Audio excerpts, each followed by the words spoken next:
اعوذ باللہ من الشیطان الرجیم بسم اللہ الرحمن الرحیم یا ایہا الذین آمنوا ان کثیرا من الاحبار والرہبان لیاکلون اموال الناس بالباطل ویصدون عن سبیل اللہ والذین یکنزون الذہب والفضة ولا ينفقونها فی سبیل اللہ فبشرہم بعذاب علیم۔ اس آیہ مبارکہ کے بارے میں یہ نوٹ کر لیجئے کہ اس آیت کے حوالے سے حضرت ابو ذر غفاری رضی اللہ تعالیٰ عنہ کی رائے قائم ہو گئی تھی کہ سونا اور چاندی اپنے پاس رکھنا مطلقاً حرام ہے۔ جو لوگ کہ سونا اور چاندی اپنے پاس رکھتے ہیں، جمع کرتے ہیں، گاڑھتے ہیں، ان کو کنز بناتے ہیں، خزانہ بناتے ہیں اس کے لیے، تو یہ رائے اگرچہ ان کی صحیح نہیں تھی، اس لیے کہ جو دین کا عام قانون ہے وہ یہ ہے کہ انسان حلال ذریعے سے کمائے، اس میں سے جو وہ خرچ کرے اللہ کی راہ میں وہ ٹھیک ہے، اس کو اس کا اجر ملے گا۔ اگر وہ کچھ رکھتا ہے اپنے پاس تو وہ حرام نہیں ہے، بلکہ پھر یہ کہ وہ اس کی اولاد کو منتقل ہو جائے گا، قانون وراثت ہوگا۔ اگر اپنے پاس کچھ رکھنا ہی نہ ہو تو پھر وراثت کس چیز میں ہوگی؟ اس لیے قانون تو وہی ہے، البتہ یہ ہے کہ وہ جو کہا گیا ہے کہ اللہ کی راہ میں خرچ کرو، خرچ کرو، خرچ کرو، کتنا کرو، قل العفو، تو یہ ایک روحانی تعلیم ہے، اخلاقی تعلیم ہے کہ جمع نہ کرو، اللہ کی راہ میں خرچ کر دو۔ البتہ جو مال بھی آپ نے جمع کیا ہے، آپ نے حلال ذریعے سے کمایا تھا اور اس کی زکوٰۃ بھی آپ نے ادا کر دی ہے، تو وہ مال آپ اپنے پاس رکھ سکتے ہیں، خواہ وہ سونے اور چاندی کی شکل میں ہو۔ چنانچہ اسی پر پھر فیصلہ ہوا حضرت عثمان کے زمانے میں، اور چونکہ حضرت ابو ذر غفاری اس پر اڑے ہوئے تھے اور اس سے ایک فتنہ پیدا ہو رہا تھا مسلمانوں کے اندر، ایک اختلاف، تو پھر حضرت ابو ذر غفاری کو حضرت عثمان نے حکم دے دیا تھا کہ وہ مدینے سے باہر چلے جائیں۔ وہ پھر ایک صحرا میں کسی جگہ پر کٹیا ڈال کر رہتے تھے۔ میرے نزدیک اس آیت کا اصل محل اور مقام جو ہے اس کو سمجھنا چاہیے، اور وہ ہے ان لوگوں سے متعلق ہے یہ مسئلہ جو دین کا کام کرتے ہیں، احبار ہیں، رہبان ہیں۔ یہ لوگ اپنا وقت، اپنی صلاحیتیں، اپنی قوتیں لگاتے ہیں دین کے لیے۔ عام لوگوں کا معاملہ اور ہے، وہ کاروبار کر رہے ہیں، کوئی پروفیشن ہے، کوئی اپنا اور بزنس ہے، اس کے حوالے سے ان کے پاس آمدنی ہو رہی ہے۔ انہیں جو بھی آمدنی ہو رہی ہے وہ اللہ کے دین کی وجہ سے ہو رہی ہے۔ یہ اپنے پاس اگر رکھتے ہیں اور اپنا جائیدادیں بناتے ہیں اور دولت بناتے ہیں اور اپنے لیے پھر وہ اپنی نسلوں کے لیے اس کو وراثت میں منتقل کرتے ہیں، تو ان کے اوپر یہ آیت بعین ہی انہی الفاظ میں اس کا انطباق ہوگا، اس لیے کہ یہ سارا معاملہ احبار اور رہبان کے حوالے سے ہو رہا ہے۔ اس آیت کا سیاق اور سباق جو ہے کہ ظاہر بات ہے کہ ان کے لیے جو بھی کچھ ہے، یہ لٹمس ٹیسٹ یہ ہے، ہاں آپ اپنی ضرورت پوری کریں، جیسے حضور نے اپنی ضرورتیں پوری فرمائی، ازواج مطہرات کو بھی نان نفقہ دیتے تھے آپ اسی بیت المال میں سے، آپ اپنے عزیزوں کے ساتھ بھی کوئی حسن سلوک کرتے تھے تو وہیں سے کرتے تھے۔ کبھی بیت المال خالی ہے تو فاقہ بھی آ رہا ہے، لیکن ضرورتیں پوری کریں، جائیداد بنا کر نہ چھوڑ کر جائیں۔ یہ جو معاملہ ہے کہ اس کو جمع کیا جائے اور پھر وہ جائیداد بنے، میرے نزدیک آج بھی اگر آپ جاننا چاہیں علماء حق کون ہیں اور علماء سو کون ہیں، تو لٹمس ٹیسٹ یہ ہے، جو شخص اپنے دینی کیریئر کے نتیجے میں پھر جائیداد بنا کر اور دولت چھوڑ کر مرا ہو، وہ علماء سو میں سے لا محالہ، اس میں کسی شک و شبے کی گنجائش نہیں۔ میں اسے لٹمس ٹیسٹ کے طریقے سے بیان کر رہا ہوں۔ یوم یحمى علیہا فی نار جہنم فتکوی بہا جباہہم وجنوبہم، جس دن کہ ان کو تپایا جائے گا اس سونے اور چاندی کو جہنم کی آگ میں، اور پھر داغے جائیں گے ان سے ان کے پیشانیاں بھی اور ان کی پسلیاں بھی اور ان کی پیٹھیں بھی۔ ھذا ما کنزتم لانفسکم، یہ ہے وہ جو تم نے اپنے لیے جمع کیا تھا، لانفسکم فذوقوا ما کنتم تکنزون، تو مزہ چکھو اپنے اس کنز کا۔ ان عدت الشہور عند اللہ 12 شہرا، اللہ کے ہاں مہینوں کی تعداد 12 ہے، فی کتاب اللہ، اللہ کی شریعت میں، اللہ کے قانون میں، تکوینی بھی اور تشریعی بھی۔ یوم خلق السماوات والارض، جس دن سے کہ اللہ تعالیٰ نے پیدا کیا آسمانوں اور زمین کو، منہا اربعۃ حرم، ان میں سے 4 مہینے ہیں محترم، جن کو کہ اشہر حرم کہتے ہیں، جن میں جنگ وغیرہ جو ہے وہ جائز نہیں تھی۔ ذالک الدین القیم، یہ ہے سیدھا دین، ہمیشہ کا ضابطہ اور قانون۔ فلا تظلموا فیہن انفسکم، تو ان کے معاملے میں اپنے اوپر ظلم نہ کرو۔ وہ ظلم کیا کرتے تھے؟ قریش کی اپنی مصلحت ہوئی کہ کوئی مہم انہیں کوئی لڑائی کا معاملہ ہے ان کے درپیش ہے، وہ کہتے تھے اس سال یا اشہر حرم فلاں کی بجائے فلاں مہینے ہوں گے، وہ کیلنڈر کو الٹ پھیر کرتے رہتے تھے کہ اس مرتبہ جو ہے یہ اور عمرے کے لیے مہینہ رجب کا نہیں ہوگا، فلاں ہوگا۔ اس حوالے سے وہ کیلنڈر جو تھا ڈسٹربڈ تھا، لیکن ہوا ایسا ہے قدرت خداوندی سے کہ جس سال آپ نے آخری حج کیا ہے، حجۃ الوداع، تو اس سال وہ ساری جو غلطیاں ہوتی ہیں اس کے بعد وہ جو اس کا مجموعی اور آخری نتیجہ یہ تھا کہ صحیح جگہ پر وہ کیلنڈر آ گیا تھا۔ اسی لیے حضور نے اپنے خطبہ حجۃ الوداع میں کہا ہے کہ استدار الزمان کہیئتہ یوم خلق اللہ السماوات والارض، یہ زمانہ اور یہ کیلنڈر جو ہے، تقویم جو ہے، یہ پورا چکر لگا کر ساری غلطیوں اور ترمیموں میں سے ہو کر اب ٹھیک اسی جگہ پر پہنچ گئی ہے جس مقام پر کہ اللہ نے، جس تقویم پر کہ اللہ تعالیٰ نے آسمان اور زمین کو پیدا کیا تھا، اور آج کے بعد سے ان مہینوں کے اندر کوئی الٹ پھیر نہیں ہو سکے گا۔ وَقَاتِلُوا الْمُشْرِكِينَ كَافَّةً كَمَا يُقَاتِلُونَكُمْ كَافَّةً، اور مشرکوں سے بھی جنگ کرو ایسے ہی سب کے ساتھ جیسے کہ وہ تم سے جنگ کرتے ہیں، جڑ کر، حل حال میں اور جمع ہو کر۔ وَاعْلَمُوا أَنَّ اللَّهَ مَعَ الْمُتَّقِينَ، اور جان لو کہ اللہ تعالیٰ جو ہے متقین کے ساتھ ہے۔ نسیء زیادۃ فی الکفر، یہ جو مہینوں کو ہٹا دینا تھا ادھر سے ادھر، یہ پھیر دینا جو ہے اشر حرم کا، یہ بڑھائی ہوئی بات ہے کفر کی۔ یضل بہ الذین کفروا، اس کے ذریعے سے گمراہ ہوئے ہیں وہ لوگ جنہوں نے کفر کیا۔ یحلونہ عاما، حلال کر لیتے ہیں اس مہینے کو ایک سال، ویحرمونہ عاما، اور ایک سال اسے حرام قرار دے دیتے ہیں۔ لیواطئوا عدۃ ما حرم اللہ، تاکہ تعداد پوری کر لیں اس کی جو اللہ نے حرام ٹھہرائے ہیں۔ 4 مہینے حرام ہے، آگے پیچھے پھیر کر لیکن تعداد پوری کر دی۔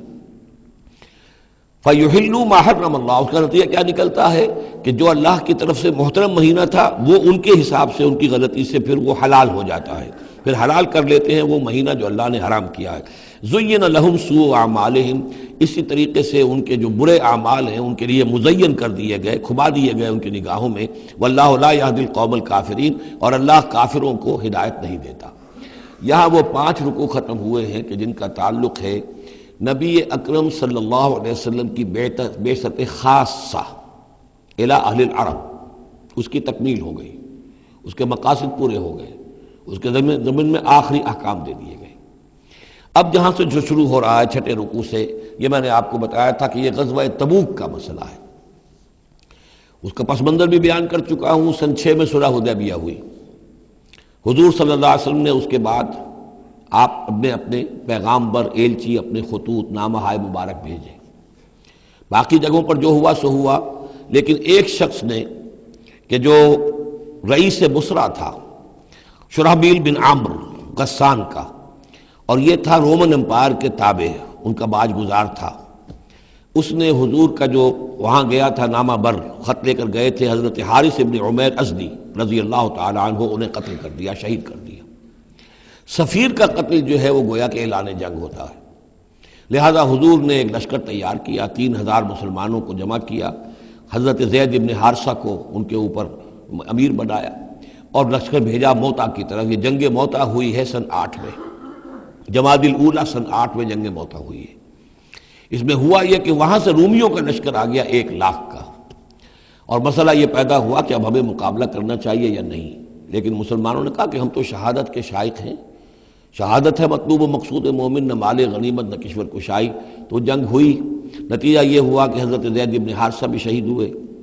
پھر حضور نے پہلے ہی بتا دیا تھا کہ اگر وہ شہید ہو جائیں تو پھر جعفر ابن ابی طالب جو حضور کے چچا دار بھائی تھے، حضرت جعفر طیار، پھر وہ ہوں گے کمانڈر، انہوں نے چارج لیا، وہ بھی شہید ہو گئے۔ ان کے بعد حضور نے فرمایا تھا کہ عبداللہ ابن رواحہ انصاری ہوں گے، انہوں نے چارج سنبھالا، وہ بھی شہید ہو گئے۔ پھر آخر کار حضرت خالد ابن ولید نے خود اپنے ہاتھ میں کمان سنبھالی اور کسی طریقے سے وہ اپنے اس لشکر کو بچا کر لے آئے۔ تو یہ صورتحال ہوئی جنگ موتا کی۔ اس کے بعد نبی اکرم صلی اللہ علیہ وسلم نے پھر اعلان عام کیا کہ اب میں خود جاؤں گا، اور اب وہ جنگ تبوک کا مسئلہ ہوا کہ اب تمام مسلمان، ہر صاحب ایمان کے لیے میرے ساتھ نکلنا ضروری ہے، ہم تبوک تک جائیں گے۔ تبوک آخری سرحد تھی کہ جو رومن امپائر جہاں سے شروع ہو جاتی تھی، یہ حجاز کا آخری شہر ہے، مدینے سے جہاں تک میرا اندازہ ہے کوئی 300 ساڑھے 300 میل شمال میں ہے، اور بڑا سخت جو ہے صحرا درمیان میں آتا ہے۔ شدید گرمی کا موسم تھا، شدید گرمی کا موسم، تب طویل سفر، ادھر فصل تیار تھی کہ کھجوریں پکی ہوئی تھی، اگر انہیں اتاریں گے نہیں وقت پر تو ضائع ہو جائے گی، اور اگر سب مرد چلے جاتے ہیں تو عورتیں تو کھجوریں نہیں اتار سکتی، یہ کھجور کا اتارنا جو ہے پھل کا وہ آسان کام نہیں ہوتا۔ یہ سارے ایسے امتحانات جمع ہو گئے کہ اس کے لیے اہل ایمان کا بھی آخری امتحان ہو گیا، جس کے نتیجے میں جو منافقین تھے ان کا گویا کہ تشت بام ہو گیا، ان کا معاملہ، ان کی کمزوریاں، ان کی خباثتیں کھل کر سامنے آ گئی۔ تو یہ یوں سمجھیے کہ یہ 11 رکوع منافقین کے موضوع پر قرآن مجید کا آخری مقام اور ذروۂ سنام ہے۔ جیسے کہ اس سے پہلے سورہ نساء کے اندر بہت بڑا حصہ جو ہے، تقریباً نصف سورت جو ہے وہ متعلق تھی منافقین سے ہی۔ یہاں پر بھی یوں سمجھیے کہ یہ 11 رکوع جو ہیں وہ بہت سے مضامین اس میں آئیں گے، لیکن یہ کہ ایک جو درمیان میں یوں سمجھیے کہ جو دھاگا ہوتا ہے جس میں موتی پروئے ہوئے ہیں، ان میں وہی منافقین کا مضمون ہے۔ تو اس میں یہ ہے کہ آپ کو معلوم ہے کہ حضور 30,000 کا لشکر لے کر گئے تھے، اور اس میں وہاں جا کر ہرقل اگرچہ موجود تھا، ہرقلیس، لیکن اس نے مقابلے میں آنے کی جرت نہیں کی۔ وہ پہچان چکا تھا کہ یہ اللہ کے رسول ہیں، اور میں اگر براہ راست ان کے مقابلے میں آؤں گا تو مار کھا جاؤں گا۔ حضور وہاں مقیم رہے، وہاں کے آس پاس کے لوگ آئے، انہوں نے معاہدے کیے، اپنی سرحدوں کو آپ نے محفوظ کیا، اور پھر آپ واپس آ گئے۔ گویا کہ جنگ کی نوبت نہیں آئی، لیکن یہ کہ دھاک بیٹھ گئی حضور کی اور مسلمانوں کی کہ سلطنت روما نے پسپائی اختیار کی ہے، رومن امپائر مقابلے میں آنے کی ہمت نہیں کر سکی۔ تو وہ جو بھی جنگ موتا کی وجہ سے جو کچھ ہوا اکھڑی تھی، اللہ تعالیٰ نے اس ہوا کو دوبارہ جو ہے قائم کر دیا۔ بہرحال اس کے بعد یہ سلسلہ آگے بڑھا حضرت ابوبکر کے زمانے میں، کیونکہ حضور نے اپنے مرض وفات میں بھی ایک لشکر تیار کر دیا تھا، اور زید ابن حارثہ رضی اللہ تعالیٰ عنہ کے بیٹے حضرت اسامہ ابن زید کو اس کا سربراہ مقرر کیا تھا۔ جب آپ کا انتقال ہوا ہے تو وہ لشکر تیار تھا۔ اب اس موقع پر جو منافقین کی جان پر بن گئی، تو خطاب تو شروع ہو رہا ہے یا ایھا الذین آمنوا سے، لیکن وہ بات ذہن میں رکھ لیجیے جو میں نے سورہ نساء میں آپ سے کہی تھی کہ منافقین سے بھی خطاب ہوتا ہے تو یا ایھا الذین آمنوا کے صیغے سے ہوتا ہے، اس لیے کہ وہ بھی مسلمان تھے، ایمان کا دعویٰ کرتے تھے۔ یا ایھا الذین آمنوا ما لکم اذا قیل لکم انفروا فی سبیل اللہ ثاقلتم الی الارض۔ اے ایمان کے دعوے دارو، تمہیں کیا ہو گیا ہے جب تم سے کہا جاتا ہے نکلو اللہ کی راہ میں تو تم گرے جاتے ہو، دھنسے جاتے ہو زمین کی طرف، یعنی کہ وہ پاؤں من کے بھر کے ہو گئے اور اٹھا نہیں جا رہا، حوصلہ جو ہے جواب دے گیا۔ ارضیتم بالحیات الدنیا من الآخرہ، اب یہ وہی سرچنگ کویسچن، ذرا سوچو، کیا تم نے آخرت کی بجائے دنیا کی زندگی کو قبول کر لیا ہے؟ دعویدار تو ہو ایمان بالآخرت کے، لیکن اگر تم اللہ کی راہ میں جنگ کے لیے نکلنے کے لیے تیار نہیں ہو تو اس کا مطلب یہ کہ تم آخرت ہاتھ سے دے کر اور دنیا خرید رہے ہو۔ فما متاع الحیات الدنیا فی الآخرۃ الا قلیل، تو جان لو کہ دنیا کی پوری زندگی کا ساز و سامان آخرت کے مقابلے میں کچھ بھی نہیں ہے، نہ ہونے کے برابر ہے، بہت قلیل۔ الا تنفروا، اگر نہیں نکلو گے اللہ کی راہ میں، یعذبکم عذابا علیما، تمہیں عذاب دے گا، دردناک عذاب۔ وَيَسْتَبْدِلْ قَوْمًا غَيْرَكُمْ، اور تمہیں ہٹا کر کسی اور قوم کو لے آئے گا۔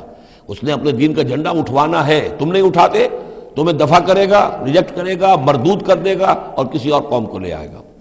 وَلَا تَضُرُّوهُ شَيْئًا، اور تم اللہ کا کوئی نقصان نہیں کر سکو گے۔ وَاللَّهُ عَلَىٰ كُلِّ شَيْءٍ قَدِيرٌ، اللہ ہر چیز پر قادر ہے۔ إِلَّا تَنصُرُوهُ، اگر تم ان کی مدد نہیں کرو گے، یعنی حضور کی، فَقَدْ نَصَرَهُ اللَّهُ، تو اللہ نے تو مدد کی ان کی۔ اذ اخرجہ الذین کفروا ثانی اثنین اذ ہما فی الغار، جبکہ کافروں نے انہیں اپنے گھر سے اور مکے سے نکلنے پر مجبور کر دیا تھا، جبکہ دو میں کے دوسرے تھے، دو ہی تھے، حضور تھے اور حضرت ابوبکر تھے رضی اللہ تعالی عنہ۔ اذ ہما فی الغار، جبکہ وہ دونوں غار میں تھے۔ اذ یقول، یہ غار ثور کا واقعہ ہے۔ اذ یقول لصاحبہ لا تحزن، جب حضرت ابوبکر نے رضی اللہ تعالی عنہ یہ کہا کہ حضور یہ تو پہنچ گئے ہیں غار کے دہانے تک، اگر کسی نے ذرا بھی نیچے جھانک لیا تو ہم نظر آ جائیں گے۔ تو حضور نے فرمایا لا تحزن، فکر نہ کرو، ان اللہ معنا، اللہ ہمارے ساتھ ہے۔ فانزل اللہ سکینتہ علیہ، تو اللہ تعالیٰ نے تسکین اور سکون نازل کر دیا ان پر۔ وأیدہ بجنود لم تروہا، اور ان کی مدد فرمائی ان لشکروں سے جنہیں تم نہیں دیکھتے۔ وجعل کلمۃ الذین کفروا السفلی، اور جس کا نتیجہ یہ نکلا ہے کہ کافروں کا کلمہ جو ہے وہ نیچا پڑ چکا ہے، پورے جزیرہ نما عرب کے اندر اللہ کا دین جو ہے غالب آ چکا ہے۔ وجعل کلمۃ الذین کفروا السفلی، اللہ نے بنا دیا ہے کافروں کی بات کو سب سے نیچے۔ وکلمۃ اللہ ہی العلیاء، اور اللہ کا کلمہ تو سب سے اونچا ہے ہی۔ واللہ عزیز الحکیم، اللہ تعالیٰ زبردست ہے، حکمت والا۔ انفروا خفافا وثقالا، نکلو خواہ ہلکے خواہ بوجھل۔ یہ ہلکے اور بوجھل کے دو پہلو ہو سکتے ہیں، یا تو داخلی طور پر بوجھل دل کے ساتھ نکلو یا آمادگی کے ساتھ نکلو، نکلنا پڑے گا۔ اب یہ نکلنا فرض عین ہے، یہ نفیر عام ہے۔ وہ بات گئی، جبکہ صرف تحریض تھی، ترغیب تھی، وہ دور ختم ہوا۔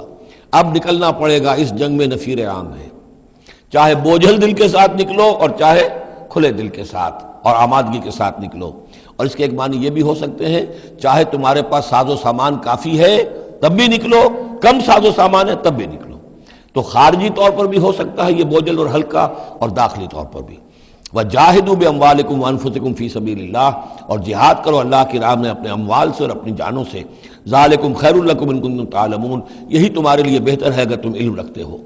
لَوْ كَانَ عَرَضًا قَرِيبًا، اگر انہیں توقع ہوتی کہ مال قریب ہی ہے، قریب ہی ہمیں مال مل جائے گا، غنیمت مل جائے گی، وَسَفَرًا قَاصِدًا، اور اس کے لیے سفر بھی جو ہے وہ چھوٹا ہے، بڑا نہیں ہے، لَاتَّبَعُوكَ، تو یہ سب اے نبی آپ کی پیروی کرتے، آپ کے ساتھ چلتے۔ وَلَكِنْ بَعُدَتْ عَلَيْهِمُ الشُّقَّةُ، لیکن ان کو تو بڑی بھاری پڑ رہی ہے، بڑی دور کی مسافت نظر آ رہی ہے، اتنا دور۔ اور اس میں اعلان کر دیا تھا حضور نے، حالانکہ فتح مکہ کے موقع پر بھی حضور نے خفیہ رکھی تھی اپنی ساری اسکیم، اور عام طور پر جنگوں میں یہ ہوتا ہے، اپنی پوری اسکیم کا اعلان تو نہیں ہوتا، لیکن غزوہ تبوک میں آپ نے اعلان کیا تھا کہ ہم جا رہے ہیں، سلطنت روما سے ٹکراؤ ہے، تبوک تک ہمیں جانا ہے، کوئی چیز آپ نے راز نہیں رکھی، تاکہ جو شخص بھی ہے وہ سمجھ لے، اس کے لیے پوری تیاری کرے، داخلی بھی خارجی بھی، ساز و سامان کی بھی، اپنے حوصلے کو بھی دیکھ لے، لیکن یہ کہ بہرحال نکلنا فرض ہے۔ لو كان عرضا ولكن بعدت عليهم الشقة وسيحلفون بالله لو استطعنا لخرجنا معكم، اور یہ عنقریب قسمیں کھائیں گے اللہ کی کہ اگر ہمارے اندر استطاعت ہوتی ہم ضرور نکلتے، اب مجبوری ہے، فلاں مجبوری ہے، فلاں مجبوری ہے۔ یہلکون انفسہم، یہ اپنے آپ کو ہلاک کر رہے ہیں، واللہ یعلم انہم لکاذبون، اور اللہ تعالیٰ کو معلوم ہے کہ یہ جھوٹ بول رہے ہیں۔ عفا اللہ عنک لما اذنت لہم، اے نبی آپ کو اللہ معاف فرمائے، یا اللہ نے آپ کو معاف کر دیا، آپ نے انہیں کیوں اجازت دے دی؟ یعنی کوئی منافق آیا، کوئی اور آیا، حضور یہ مجبوری ہے، بیوی بیمار ہے، کوئی دیکھ بھال کرنے والا نہیں ہے، تو مجھے اجازت دے دی، اچھا بھائی جاؤ۔ حضور کی طبیعت میں بھی نرمی تھی اور آپ نے اجازت دے دی۔ اب جب اجازت مل گئی، اس نے کہا میں نے تو اجازت لے لی ہے، وہ کور بن گیا، اس کے نفاق کا پردہ چاک نہیں ہوا، حالانکہ حضور اجازت نہ دیتے تب بھی اس نے نہیں جانا تھا، لیکن نہیں جانا تھا تو معلوم تو ہو جاتا کہ اس نے رسول کی بات کا جو ہے وہ معصیت کی ہے، نافرمانی کی ہے، اس کے نفاق کا پردہ جو ہے وہ پڑا رہ گیا، وہ پردہ اٹھ جاتا۔ عف اللہ عنک، اللہ کو معاف کرے، یا اللہ نے آپ کو معاف کر دیا، لما اذنت لہم، کیوں آپ نے ان کو اجازت دے دی، حتی یتبین لک الذین صدقوا وتعلم الکاذبین، یہاں تک کہ آپ کے لیے واضح ہو جاتا کون صادق الایمان ہے، کون سچے مسلمان ہیں، اور آپ جان لیتے کون جھوٹے ہیں، اس لیے کہ انہوں نے پھر بھی نہیں جانا تھا، آپ اجازت نہ دیتے تب بھی رہ جانا تھا، اور اس سے یہ ہے کہ ان کے نفاق کا پردہ جو ہے وہ فاش ہو جاتا۔ لا یستأذنک الذین یؤمنون باللہ والیوم الآخر، وہ لوگ جو اللہ اور یوم آخر پر ایمان رکھتے ہیں وہ آپ سے اجازت کے طالب ہو ہی نہیں سکتے۔ ان یجاہدوا باموالہم وانفسہم، کیا وہ اس سے اجازت مانگیں گے کہ انہیں معاف کر دیا جائے اللہ کی راہ میں جہاد نہ کرنے سے جانوں اور مال کے ساتھ؟ ایمان کا تو لازمی تقاضا ہے، پھر وہی وہ جو ڈیفینیشن میں نے آپ کو بتائی ہے سورہ حجرات میں، انما المؤمنون الذین آمنوا باللہ ورسولہ ثم لم یرتابوا وجاہدوا باموالہم وانفسہم فی سبیل اللہ، وہ تو اس کا جزو لازم ہے، شرط لا ینفک ہے۔ لہذا جو لوگ اللہ پر اور یوم آخر پر ایمان رکھتے ہیں وہ آپ سے ایگزمپشن نہیں مانگ سکتے جہاد فی سبیل اللہ سے۔ واللہ علیم بالمتقین، اور اللہ تعالیٰ جو ہے اپنے متقی بندوں سے خوب واقف ہے۔ انما یستأذنک الذین لا یؤمنون باللہ والیوم الآخر، اصل میں جو اجازت مانگ رہے ہیں آپ سے، ایگزمپشن مانگ رہے ہیں، رخصت مانگ رہے ہیں، یہ وہ لوگ ہیں جو حقیقتاً اللہ پر اور یوم آخر پر ایمان نہیں رکھتے۔ وارتابت قلوبہم، اور ان کے دل جو ہے شکوک میں پڑ گئے ہیں۔ سورہ حجرات کی اس آیت میں کیا ہے؟ انما المؤمنون الذین آمنوا باللہ ورسولہ ثم لم یرتابوا، پھر شک میں نہ پڑے۔ یہاں فرمایا وارتابت قلوبہم، ان کے دلوں کے اندر شکوک کے ڈیرے ہیں۔ فَهُمْ فِي رَيْبِهِمْ يَتَرَدَّدُونَ، اور وہ اپنے اسی شک و شبے کے اندر بھٹک رہے ہیں۔ تردد بھی یہی ہوتا ہے، تذبذب، تردد، چلوں نہ چلوں، یہ جو متردد ہو جاتا ہے آدمی، کبھی چاہتا ہے چلنا چاہیے بھائی، ورنہ تو یہ کہ اب جو ہے بالکل پردہ فاش ہو جائے گا اور میں منافق قرار دے دیا جاؤں گا، اس کے بعد پھر یہ کہ پھر نہیں، کوئی نہ کوئی جھوٹی بہانہ بناؤ، قسم کھا لو۔ وَلَوْ أَرَادُوا الْخُرُوجَ لَأَعَدُّوا لَهُ عُدَّةً، اور اگر انہوں نے نکلنے کا ارادہ کیا ہوتا تو اس کے لیے ساز و سامان فراہم کرتے، جیسے کہ کیا جاتا ہے، آدمی سفر کے لیے تیاری کرتا ہے، انہوں نے تیاری نہیں کی۔ وَلَٰكِن كَرِهَ اللَّهُ انبعاثَهُم، تو اللہ تعالیٰ ہی نے ان کا نکلنا پسند نہیں فرمایا۔ فثبتہم، اور ان کو بوجھل کر دیا، ان کو روک دیا، وقیل اقعدوا مع القاعدین، اور ان سے کہہ دیا گیا رہو بیٹھنے والوں کے ساتھ تم بھی بیٹھ رہو۔ اس کی حکمت آگے آئے گی۔ لو خرجوا فیکم، اگر یہ نکلتے آپ کے ساتھ، اے مسلمانوں تمہارے ساتھ، ما زادوکم الا خبالا، تو نہ اضافہ کرتے تمہارے لیے مگر خرابی کا۔ دلوں میں روگ تھا، وہاں جا کے فتنے اٹھاتے، آپس میں لڑاتے، کوئی اور کچھ کرتے، لہذا ان کا بیٹھ رہنا بھی حکمت پر مبنی ہے، اللہ تعالیٰ کی طرف سے، گویا کہ اس میں بھی ایک خیر ہے، گویا کہ بندہ مومن کے لیے تو خیر ہی خیر ہے، ادھر بھی خیر ادھر بھی خیر، لیکن منافق کے لیے شر ہی شر ہے، ادھر بھی شر ادھر بھی شر۔ لو خرجوا فیکم، اگر یہ نکلتے تمہارے ساتھ، ما زادوکم الا خبالا، تو یہ نہ اضافہ کرتے تمہارے لیے مگر برائی کا، خرابی کا، ولا اوضعوا خلالکم، اور یہ گھوڑے دوڑاتے تمہارے مابین، یبغونکم الفتنہ، تمہارے لیے فتنے پیدا کرنے کے لیے، وفیکم سماعون لہم، اور تمہارے اندر ان کے بعض جاسوس بھی ہیں، یا ان تمہارے اندر بعض لوگ ہیں جو ان کی باتیں بڑی توجہ سے سنتے ہیں۔ یہ دونوں ترجمے ہوں گے، واللہ علیم بالظالمین، اور اللہ تعالیٰ ظالموں سے خوب واقف ہے۔ یعنی تمہارے اندر ہے مسلمانوں بعض نیک دل، وہ منافق نہیں ہیں، نیک دل سادہ لو مسلمان ہیں، جو ان سے حسن ظن رکھتے ہیں، ان سے کوئی تعلق رکھتے ہیں، دوستی رکھتے ہیں، ان کی بات توجہ سے سنتے ہیں۔ تو اگر یہ ہوتے تمہارے لشکر میں ساتھ اور یہ کوئی فتنہ اٹھاتے، تو وہ جو صالح، جو سادہ لو مسلمان تھے، وہ ان کی بات سن کر کسی فتنے میں مبتلا ہو سکتے تھے۔ اور ایک ترجمہ وہ ہے کہ ان میں جاسوس موجود ہیں۔ لقد ابتغوا الفتنة من قبل، یہ اس سے پہلے بھی فتنے اٹھاتے رہے ہیں۔ وقلبوا لك الامور، یہی لفظ فتنہ آیا اس حدیث میں جو میں سنا چکا ہوں آپ کو۔ علماء سوء کا کردار کیا ہو جاتا ہے؟ علماءہم شر الناس تحت عدیم السماء، من عندہم تخرج الفتنة وفیہم تعود۔ جھگڑے، لڑائیاں، فتوے، اور ایک دوسرے کی وہ تفرقہ جو ہے اور اس کے اندر شدت ہے، یہ کام ہے۔ لقد ابتغوا الفتنة من قبل، یہ فتنے اٹھاتے رہے پہلے بھی۔ وقلبوا لك الامور، اور اپنی امکانی حد تک اے نبی آپ کے لیے معاملات کو تلپٹ کرنے کی کوشش کرتے رہے، بدلتے رہے۔ حتی جاء الحق، یہاں تک کہ حق آ گیا، جزیرہ نما عرب میں تو فیصلہ ہو گیا، اللہ کے دین کا غلبہ ہو گیا۔ وظہر امر اللہ، اللہ کا امر ظاہر ہو گیا، غالب ہو گیا۔ وہم کارہون، جبکہ انہیں یہ پسند نہیں تھا، یہ تو ابھی چاہتے تھے کہ دین کا غلبہ اس طرح سے نہ ہو۔ ومنہم من یقول اذن لی ولا تفتنی، ان میں سے وہ بھی ہے جو کہتا ہے کہ حضور مجھے اجازت دے دیجئے اور مجھے فتنے میں نہ ڈالیے۔ یہ ایک بہت ہی مردود شخص تھا، جد ابن قیس لعنت اللہ علیہ، یہ منافقین میں سے تھا۔ یہ آیا اور اس نے بڑا استہزاء کا انداز اختیار کیا حضور کے ساتھ، حضور مجھے تو آپ اجازت دے دیجئے۔ کیوں بھائی، کیا معاملہ ہے، کیا مجبوری ہے؟ حضور میں ذرا حسن پرست قسم کا انسان ہوں، اور وہ شام کی طرف آپ جا رہے ہیں، شامی عورتیں بہت خوبصورت ہوتی ہیں، تو میں تو اپنے اوپر قابو نہیں رکھ سکوں گا، میں فتنے میں مبتلا ہو جاؤں گا، تو آپ مجھے فتنے سے بچا لیں۔ وَمِنْهُمْ مَنْ يَقُولُ اذن لِّي وَلَا تَفْتِنِّي، اور ان میں سے وہ بھی ہے جو کہتا ہے کہ مجھے تو اجازت دے دیجئے، ایکسیپٹ کر دیجئے، اور مجھے فتنے میں نہ ڈالیے، میں آپ کے ساتھ جاؤں گا تو فتنے میں پڑ جاؤں گا۔ أَلَا فِي الْفِتْنَةِ سَقَطُوا، آگاہ ہو جاؤ، فتنے میں تو پڑ چکے، اور فتنہ کون سا ہوگا؟ جو بدبخت اس قسم کا معاملہ کر رہا ہے، بدترین فتنے کا شکار تو ہو چکا۔ وَإِنَّ جَهَنَّمَ لَمُحِيطَةٌ بِالْكَافِرِينَ، اور یقیناً جہنم جو ہے ان کافروں کا احاطہ کیے ہوئے ہے۔ ان تصبک حسنۃ تسؤہ، اے نبی اگر آپ کو کوئی اچھی بات پہنچتی ہے، کوئی فتح ہوتی ہے، کوئی خیر آتا ہے، کوئی اچھی خبر آتی ہے، تسؤہ انہیں بری لگتی ہے۔ وَإِن تُصِبْكَ مُصِیبَةٌ، اگر کوئی تکلیف آ جاتی ہے، ناگوار پوزیشن، صورتحال، یقول قد اخذنا امرنا من قبل، تو کہتے ہیں جی ہم نے تو اپنا معاملہ پہلے ہی درست کر لیا تھا، ہم کوئی بے وقوف تھوڑا ہی ہے، ان لوگوں کی طریقے سے جو ہے اتنے جو ہے ہم رسک نہیں لیتے، ہم نے پہلے ہی سے اپنی حفاظت کا بندوبست کر لیا تھا۔ یقول قد اخذنا امرنا من قبل ویتولوا وهم فرحون، اور وہ پیٹھ پھیرتے ہیں اور بڑے شاداں و فرحاں ہوتے ہیں کہ مسلمانوں پر مصیبت آ گئی اور ہم بچ گئے۔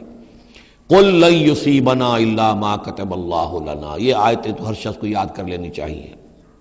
یہ دو آیتیں بندہ مومن کے لیے بہت بڑا ہتھیار ہیں، بہت بڑا اسلحہ ہے۔ کہو لن یصیبنا الا ما كتب اللہ لنا، اے بدبختو ہم پر کوئی مصیبت نہیں آ سکتی سوائے اس کے جو اللہ نے ہمارے لیے لکھ دی ہو۔ ہوا مولانا، وہ ہمارا مولا ہے، اگر اس کی طرف سے تکلیف آ جائے، دوست کی طرف سے تکلیف آ جائے کہ ہرچہ ساقی ما ریخت عین الطاف، میرا ساقی میرے پیالے میں جو بھی ڈال دے اس کا لطف و کرم ہی ہے۔ تو اللہ کی طرف سے جو آئے، سر تسلیم خم ہے جو مزاج یار میں آئے، نہ شود نصیب دشمن کے شود ہلاک تیغت، سر دوستاں سلامت کے تو خنجر آزمائی۔ اہل ایمان کا تو معاملہ یہ ہونا چاہیے، قل لن یصیبنا الا ما کتب اللہ لنا هو مولانا، وہ ہمارا مولا ہے، اس کے اذن کے بغیر پتہ تک نہیں ہل سکتا، تو ہمیں ڈر کس کا ہو؟ وعلی اللہ فلیتوکل المؤمنون، اور اللہ ہی پر توکل کرنا چاہیے اہل ایمان کو۔ قل هل تربصون بنا الا احدى الحسنیین، ان سے کہو ہمارے بارے میں تم کن چیزوں کا انتظار کر سکتے ہو سوائے دو نہایت عمدہ چیزوں کے۔ یہ حسنیین کیا ہے؟ احسن، احسن افعل و تفضیل ہوا، اس سے مؤنث بنا حسنا، حسنا کا تثنیہ بنا تو حسنیین، دو نہایت احسن صورتوں کے سوا ہمارے لیے تیسری ہے ہی نہیں۔ کیا مطلب؟ ہم سب اللہ کی راہ میں شہید ہو جائیں، احسن، ہم کامیاب ہو کر آ جائیں، احسن، تیسری کیا بات ہے؟ تو ہمارے لیے تو خیر ہی خیر ہے، ڈراتے ہمیں کس سے ہو؟ قل لن یصیبنا، قل هل تربصون بنا، یہ تم ڈرا رہے ہو ہمیں اور جو کہہ رہے ہو ہمیں کس چیز کا خوف؟ ہمارے لیے دو انجام ہو سکتے ہیں ممکن، اور دونوں ہمارے نزدیک نہایت احسن ہیں۔ اللہ کی راہ میں شہادت مل جائے، شہادت مطلوب و مقصود مومن، نہ مال غنیمت نہ کشور کشائی۔ جو حق کی خاطر جیتے ہیں مرنے سے کہیں ڈرتے ہیں جگر، جب وقت شہادت آتا ہے دل سینوں میں رقصاں ہوتے ہیں۔ اور اگر ہم کامیاب ہو کر آ گئے تو تم بھی کہو گے کہ بھائی یہ تو بڑی کامیابی، ہمارے لیے تو کامیابی کامیابی ہے۔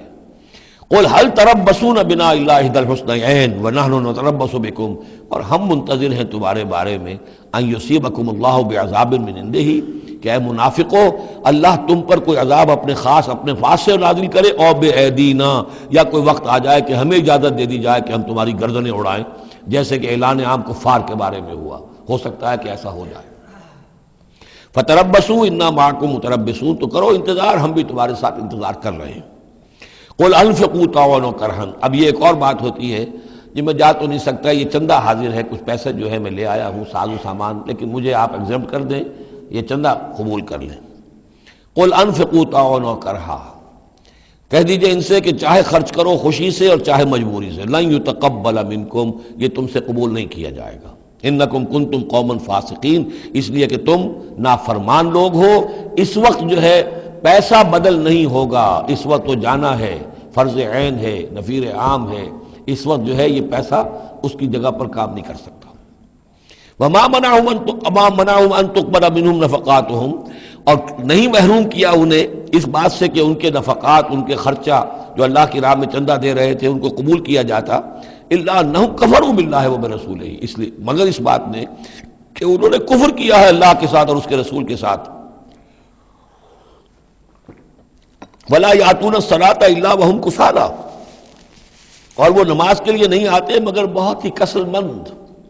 ولا ينفقون الا وهم کارہون، اور جو یہ خرچ بھی کرتے ہیں تو کراہت کے ساتھ کرتے ہیں، مجبوراً کرتے ہیں، وہ تو جان بچانے کے لیے خرچ کرنے کے لیے آمادہ ہو گئے ہیں، ورنہ انہیں مال جو ہے بڑا پیارا ہے۔ فلا تعجبک اموالهم ولا اولادهم، تو اے نبی اور اے مسلمانوں تمہیں ان کے مال اور ان کی اولاد ان سے دھوکہ نہ کھاؤ، اچھے نہ لگے تمہیں، تم سمجھتے ہو کہ اللہ کی بڑی نعمتیں ہیں ان پر، یہ دولت والے منافق تھے، بچا بچا کر رکھتے تھے، دولت والے تھے، ان کی اولاد بھی اللہ نے دی ہے، اللہ تعالیٰ تو دنیا میں پھر اور دے دیتا ہے ان کو جن کا آخرت میں کوئی حصہ نہیں ہے، کہ جو بھی کچھ ہے یہیں پر اپنا حساب کتاب کر لیں۔ فلا تعجب کا، تو تعجب نہ کرو اس کے مال اور اولاد کے بارے میں، بہت سخت الفاظ آ رہے، انما یرید اللہ لیعذبہم بہا فی الحیات الدنیا، اللہ تعالیٰ چاہتا یہ ہے کہ انہی چیزوں کے ذریعے سے انہیں دنیا کی زندگی میں عذاب دے۔ یہی اولاد سوہان روح بھی بن جاتی ہے، یہی بڑا چہیتا لاڈلا بیٹا جس کے لیے کیا کچھ کیا ہے، اور ہو سکتا ہے کہ وہی جو ہے باپ کے لیے سوہان روح بن جائے۔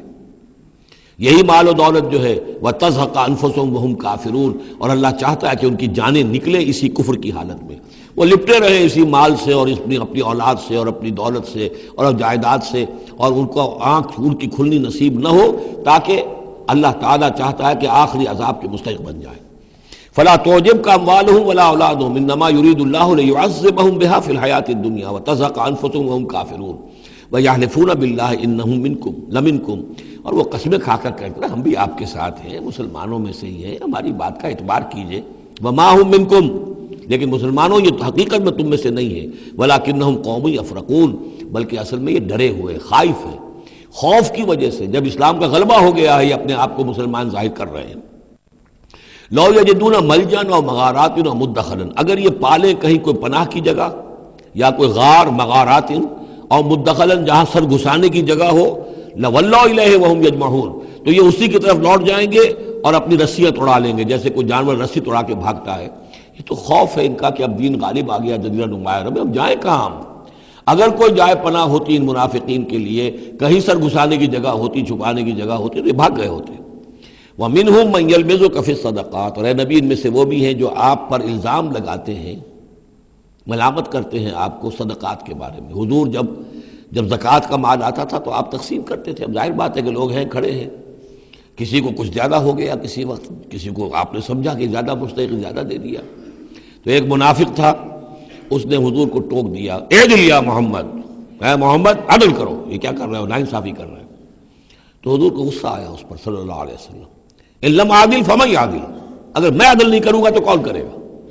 لیکن یہ کہ بہرحال اس کا بھی ذکر ہو رہا ہے، وَمِنْهُمْ مَنْ يَلْمِزُكَ فِي الصَّدَقَاتِ، ان میں سے وہ لوگ بھی ہیں جو آپ پر طعن کرتے ہیں خیرات کے بانٹنے میں، صدقات اور زکوٰۃ کی تقسیم میں۔ فَإِنْ أُوتُوا مِنْهَا رَضُوا، اگر انہیں کے کھتے بھر دیے جائیں، انہیں دیا جائے تو راضی ہیں۔ وَإِنْ لَمْ يُعْطَوْا مِنْهَا إِذَا هُمْ يَسْخَطُونَ، اور اگر انہیں نہ دیا جائے تو پھر وہ ناراض ہو جاتے ہیں، غصے ہوتے ہیں، لال پیلے ہوتے ہیں۔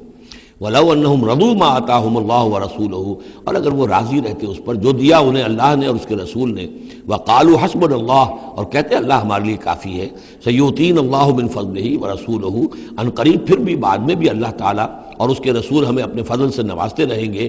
اِنَّا إِلَى اللَّهِ راغبون، ہم اللہ کی طرف رغبت کرنے والے ہیں۔ اگر یہ کہتے، کاش کہتے تو کتنا اچھا ہوتا۔ اب یہاں ان صدقات کی مدیں بیان کر دی ہیں جو زکوٰۃ کی، یہی آیت ہے مشہور آیت کہ صدقات جو زکوٰۃ کی جو مدیں ہیں وہ کون کون سی ہیں۔ انما الصدقات، زکوٰۃ جو ہے تو سب سے پہلے للفقراء، مفلسوں کے لیے، والمساکین، محتاجوں کے لیے، والعاملین علیہا، اور جو بھی زکوٰۃ کا بندوبست کریں گے، زکوٰۃ جمع کریں گے، تحصیلدار ہوں گے، زکوٰۃ کا حساب کتاب رکھیں گے، زکوٰۃ تقسیم کریں گے، وہ اس کے عاملین علیہا ہیں، ان کی تنخواہیں اس میں سے دی جائیں گی۔ والمؤلفۃ قلوبہم، اور تالیف قلب کے لیے، کچھ لوگ ہوتے تھے جب تک ایک تحریک اور دعوت چل رہی ہے، بعض لوگ ہوتے ہیں معاشرے کے اندر صاحب حیثیت ہوتے ہیں، انہیں کچھ دے دلا دیا جائے تو ان کی مخالفت کم ہو جاتی ہے، ساتھی نہ بنے، کم سے کم یہ کہ ان کا مخالفت کا زور شور جو ہے کم ہو جائے، تو یہ تالیف قلب کے لیے۔ یہ مد جب اسلام غالب ہو چکا تو اس کے بعد سے ختم ہو گئی۔ اس کے بارے میں فقہا کا کہنا یہ اس وقت تک تھا جب تک کہ ابھی وہ تحریک اور دعوت چل رہی تھی، لیکن ویسی ہی سچویشن پھر کبھی دوبارہ پیدا ہو سکتی ہے تو پھر یہ مد جو ہے اس کے اندر یہ شامل ہو جائے گی۔ وفر رقاب، گردنوں کے چھڑانے میں، اور گردنوں کے چھڑانے میں کسی پر تاوان آ گیا ہے، کوئی شخص جو ہے وہ مقروض اتنا ہو گیا ہے کہ اس سے نہیں نکل پا رہا ہے، لہذا ایک یہ کہ لم سم مدد کر کے اسے گویا کہ اس کی گردن چھڑا دی جائے۔ والغارمین، جن پر تاوان بھرنا پڑے۔ وفی سبیل اللہ، اور ایک مد جو ہے فی سبیل اللہ بھی ہے، مطلب یہ ہے کہ اللہ کی راہ میں جہاد، دعوت اور اقامت دین کی جد و جہد میں بھی یہ رقم خرچ ہو سکتی ہے، لیکن اولین مستحق یہ ہے۔ انفاق فی سبیل اللہ خود اللہ کل کا کل دین کے لیے ہے، اللہ کے دین کے لیے، دعوت، تبلیغ اور جو بھی اقامت دین کی جد و جہد ہے اس کے لیے۔ لیکن یہ جو صدقات ہیں، اور زکوٰۃ بھی صدقات ہی میں شامل ہے، ان میں اولاً جو مستحق ہیں وہ ہیں غرباء اور یتیم اور مساکین اور بیوائیں، جو بھی ہیں محتاج ہیں، یہ ان کے زیادہ پہلے حقدار ہیں۔ البتہ یہ ہے کہ اگر کسی شخص کے پاس اس طرح کی رقم بچ جائے کہ جو اس کے قریب میں جو بھی رشتہ دار ہیں، غرباء ہیں، یتامہ ہیں، مساکین ہیں، ان کو دے چکا ہے، اور وہ باقی وہ کسی دین کے کام میں دینا چاہے تو دے سکتا ہے۔ وفی سبیل اللہ وابن السبیل، اور مسافر کے لیے۔ فریضۃ من اللہ، یہ اللہ تعالیٰ کی طرف سے معین ہو گیا ہے۔ یہی لفظ آیا ہے بار بار سورہ نساء میں، جہاں کے جو احکام آئے تھے وراثت کے۔ واللہ علیم الحکیم، اور اللہ تعالیٰ سب کچھ جاننے والا ہے، کمال حکمت والا۔ ومنہم الذین یؤذون النبی، ان میں سے وہ لوگ بھی ہیں جو نبی کو ایذا پہنچاتے ہیں۔ ویقولون هو اذن، اور وہ کہتے ہیں یہ تو نرے کان ہی کان ہے۔ ایک تو محاورہ ہمارے یہاں کان کا کچا ہونا وہ اور معنی میں ہے، لیکن یہ کہتے تھے کہ ہم نے جا کر جھوٹ بولا، حضور میری بیوی بیمار ہے، اور انہوں نے مان لیا. معلوم ہوتا کہ یہ دماغ میں کچھ نہیں ہے ان کے، یہ کان ہی کان ہے، بھیجے ہوئے خدا نہیں ہے دماغ میں کچھ. یہ صرف جو کچھ کہہ دیتے ہیں مان لیتے ہیں، سن لیتے ہیں. ہوا اذن، یہ تو نرے کان ہے بس. یہ بھی حضور کی توہین. وَمِنْهُمُ الَّذِينَ يُؤْذُونَ النَّبِيَّ وَيَقُولُونَ هُوَ أُذُنٌ قُلْ أُذُنُ خَيْرٍ لَكُمْ. کہہ دیجئے یہ کان تمہارے لیے بہتر ہیں، بہتری کے لیے ہیں، تمہاری خیریت اسی میں ہے. یؤمن باللہ ویؤمن للمؤمنین. یہاں پہ یہ ایمان کے ساتھ بے اور لام کا فرق واضح ہو جائے گا. وہ یقین رکھتے ہیں اللہ پر اور بات مان لیتے ہیں مومنوں کی. یہ ان کی شرافت ہے، یہ ان کی نجابت ہے، یہ ان کی مروت ہے. وہ جانتے ہیں تم جھوٹ بول رہے ہو لیکن نہیں کہتے کہ تم جھوٹ بول رہے ہو. یہ شرافت اور مروت کا معاملہ ہے. یہ نہیں ہے کہ انہیں معلوم نہیں ہے. بندہ مومن جو ہے وہ تو یہ ہے کہ اتقوا فراست المومن، مومن کی فراست سے ڈرو. فإنہ ينظر بنور اللہ، وہ اللہ کے نور سے دیکھتا ہے.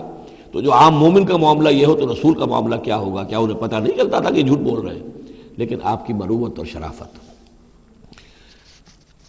قل اذن خیر لکم یؤمن باللہ والیوم الآخر ویؤمن للمؤمنین ورحمۃ للذین آمنوا منکم. اور جو تم میں سے واقعی مومن ہیں ان کے حق میں رحمت ہے. والذین یؤذون رسول اللہ لہم عذاب علیم. اور جو ایذا پہنچاتے ہیں اللہ کے رسول کو ان کے لیے بڑا دردناک عذاب ہے. یحلفون باللہ لکم لیرضوکم. اے مسلمانوں یہ تمہارے سامنے قسمیں کھاتے ہیں اللہ کی تاکہ تمہیں راضی کریں. اب ظاہر بات ہے کہ حضور کا تو جا کر بہانہ جو کیا اور وہ لے کر آ گئے، اب مسلمانوں سے بھی کہہ رہے ہیں، قسمیں کھا کھا کر اپنے یقین دلا رہے ہیں کہ ہم مخلص ہیں، آپ ہمارے شک نہ کریں. یحلفون باللہ لکم لیرضوکم، تاکہ تمہیں راضی کر لیں. واللہ ورسولہ احق ان یرضوہ. اللہ اور اس کا رسول زیادہ حقدار ہیں کہ وہ انہیں راضی کریں ان کانوا مومنین، اگر وہ واقعتاً مومن ہیں. الم یعلموا انہ من یحادد اللہ ورسولہ. کیا وہ جانتے نہیں ہیں کہ جو کوئی بھی مقابلہ کرے گا اور سرکشی کرے گا اللہ اور اس کے رسول کے مقابلے میں آ جائے گا، فان لہ نار جہنم خالدا فیہا، تو اس کے لیے تو جہنم کی آگ ہے جس میں وہ ہمیشہ ہمیشہ رہے گا. ذالک الخزی العظیم. اور یہ بہت بڑی رسوائی ہے. یحذر المنافقون ان تنزل علیہم سورۃ تنبئہم بما فی قلوبہم. اے مسلمانوں یہ منافق ڈرتے رہتے ہیں کہ کہیں ایسا نہ ہو کہ مسلمانوں پر کوئی ایسی صورت نازل ہو جائے کہ جو ان کو ہمارے دلوں کی حالت بتا دے. اللہ کی طرف سے وحی آ سکتی ہے، ہم جو کہ جھوٹ بول رہے ہیں ہمارا پردہ چاک کر دیا جائے اور ہمارا جو ہے وہ ہمارے لیے شامت آ جائے. قل استہزئوا، کہیے کہ نہیں ڈرتے، ابھی تم استہزاء کرتے رہو. ان اللہ مخرج ما تحذرون. لیکن بہرحال ایک وقت آئے گا جس چیز سے تم ڈر رہے ہو اللہ اسے ظاہر کر دے گا، عیاں کر دے گا. وَلَئِن سَأَلْتَهُمْ لَيَقُولُنَّ. اور اگر آپ ان سے پوچھیں گے تو کہیں گے اِنَّا كُنَّا نَخُوضُ وَنَلْعَبُ. وہ جب بکواس کرتے تھے آپس میں، حضور کے خلاف بات کر رہے ہیں، کسی مومن صادق کے اوپر کوئی تہمت لگا رہے ہیں. اب اگر کسی نے جا کر کوئی بات بتا دی حضور کو کہ فلاں شخص تو یہ کہہ رہا تھا، عبداللہ ابن ابی یہ کہہ رہا تھا، فلاں نے یہ کہا ہے، حضور نے بلایا، طلب کیا، پوچھا، تو اب وہاں پر آئیں گے. وَلَئِن سَأَلْتَهُمْ، اگر پوچھیں گے، باز پرس کریں گے آپ ان سے، لَيَقُولُنَّ، وہ لازماً کہیں گے اِنَّمَا كُنَّا نَخُوضُ وَنَلْعَبُ. یہ تو ویسے ہی ذرا گپ بازی میں لگے ہوئے تھے. یہ تو تھوڑی سی جو تھی ہماری گفتگو جو ہو رہی تھی وہ لائٹ وین میں گفتگو ہو رہی تھی، اس کو خامخواہ اس شخص نے جو ہے وہ سنجیدگی سے لے لیا. ہم کھیل رہے تھے دل لگی میں، یہ بات ہم نے کہہ دی تھی. قُلْ أَبِاللَّهِ وَآيَاتِهِ وَرَسُولِهِ كُنتُمْ تَسْتَهْزِئُونَ. کہیے تو کیا تم اللہ کے ساتھ اور اس کی آیات کے ساتھ اور اس کے رسول کے ساتھ استہزاء کر رہے تھے؟ تمسخر، یہ دل لگی تمہاری، بازی بازی بارش بابا ہم بازی. اب اللہ اور رسول جو ہیں اور اس کی آیات جو ہیں وہ بھی تمہارے لیے تختہ فرش بن گئی ہیں استہزاء اور تمسخر کا. لا تعتذروا، اب بہانے مت بناؤ. قد کفرتم بعد ایمانکم، تم کفر کر چکے ہو اپنے ایمان کے بعد. ان نعفو عن طائفۃ منکم، اگر ہم تمہاری ایک جماعت کی طرف سے درگزر کریں گے، نعذب طائفۃ، تو کسی دوسری جماعت کو ہم عذاب بھی اب دیں گے. اب وہ وقت آ رہا ہے کہ تمہیں سزائیں بھی ملیں گی، بانہم کانوا مجرمین، اس لیے کہ وہ مجرم تھے. المنافقون والمنافقات بعضهم من بعض. یہ منافق مرد اور منافق عورتیں سب ایک دوسرے میں ہی سے ہیں، یعنی ان کی گٹھ جوڑ ہے. یامرون بالمنکر، یہ بدی کا حکم دیتے ہیں، بجائے اس کے کہ امر بالمعروف کرتے یہ برائی کا حکم دیتے ہیں. وینہون عن المعروف، اور نیکی سے روکتے ہیں. مت خرچ کرو، سنبھال کے رکھو، پاگل ہو گئے ہو، آخر مستقبل کی فکر کرنی چاہیے. لہذا وہ نہیں عن المعروف اور امر بالمنکر. یامرون بالمنکر وینہون عن المعروف ویقبضون ایدیہم، اپنے ہاتھوں کو مٹھیوں کو بند رکھتے ہیں، خرچ نہیں کرتے. نسوا اللہ فنسیہم، انہوں نے اللہ کو بھلا دیا تو اللہ نے انہیں بھلا دیا، نظر انداز کر دیا. ان المنافقین هم الفاسقون، یقیناً یہی منافق ہے کہ جو سرکش ہیں، نافرمان ہیں. وعد اللہ المنافقین والمنافقات والکفار نار جہنم خالدین فیہا، اللہ نے وعدہ کیا ہے ان منافق مردوں اور منافق عورتوں سے اور تمام کفار سے آگ کا، جہنم کے آگ کا، خالدین فیہا جس میں وہ ہمیشہ ہمیشہ رہیں گے. ہی حسبہم، بس وہی ان کے لیے کفایت کرے گی.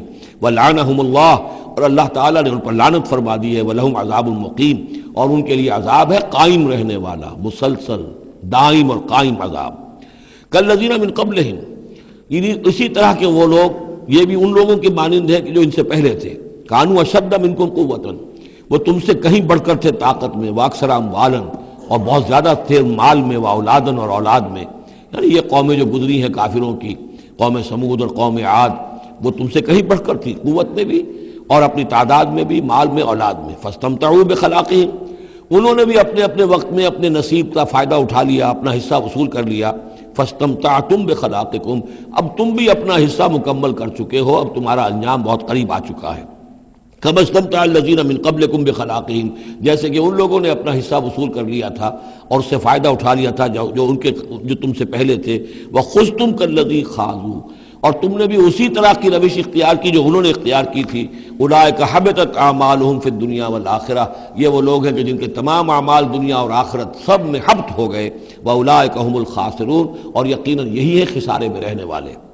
الم یاتہم نبأ الذین من قبلہم، کیا ان کے پاس خبریں آ نہیں چکی ہیں ان کی جو ان سے پہلے تھے؟ قوم نوح وعاد وثمود وقوم ابراہیم واصحاب مدین والمؤتفکات.